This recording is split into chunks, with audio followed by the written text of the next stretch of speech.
ഇന്നാണെങ്കിൽ അത്യാവശ്യം BC day ആയിരുന്നു. അതുകൊണ്ട് തന്നെ നല്ല വിശപ്പ്, നല്ല ക്ഷീണം ഉണ്ടായിരുന്നു. ഒരു യോഗട്ട് കഴിക്കാമെന്ന് വിചാരിച്ച് റീഫ്രഷ് ആവാം, ഇത് ധാരാളം.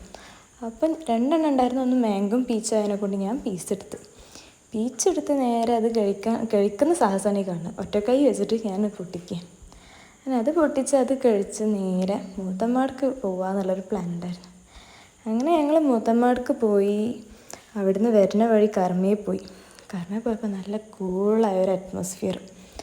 അപ്പോൾ പിന്നെ ഇത്രയും പീസായിട്ട് പിന്നെ കിട്ടൂല കർമ്മ. അപ്പോൾ പിന്നെ ഞങ്ങളൊരു അവിൽ മിൽക്ക് കഴിക്കാമെന്നുള്ള പ്ലാനായി. അങ്ങനെ ഫുഡ് കോർട്ടിൽ കയറി അവിൽ മിൽക്ക് കഴിക്കാം. അവിൽ മിൽക്ക് കിട്ടുമെന്ന സന്തോഷത്തിലുള്ള ഫേസാണ് എൻ്റെ ഈ കണ്ണ്.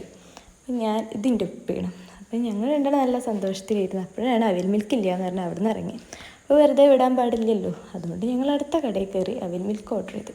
അപ്പോൾ 3 വെച്ച് എനിക്കും ഉമ്മാക്കും ഹാഫ് മതി, അത്രയും ഞങ്ങൾക്ക് കഴിക്കാൻ പറ്റും. അങ്ങനെ കഴിച്ച് ആ കടനോടൊരു ബായും പറഞ്ഞ് നേരെ ഞങ്ങൾ പാലത്തിൻ്റെ അവിടെ പോയപ്പോൾ നല്ല പീസ്ഫുൾ അറ്റ്മോസ്ഫിയറും നല്ല കാറ്റൊക്കെ. അങ്ങനെ അതൊക്കെ ആസ്വദിച്ച് ഞങ്ങൾ നേരെ വീട്ടിലേക്ക് തിരിച്ചു. അപ്പോൾ ഇന്നത്തേക്ക് ഇത്രയേ ഉള്ളൂ. അപ്പോൾ നെക്സ്റ്റ് വീഡിയോയിൽ കാണാൻ. ഇഷ്ടമായാൽ സബ്സ്ക്രൈബ് ചെയ്യാം.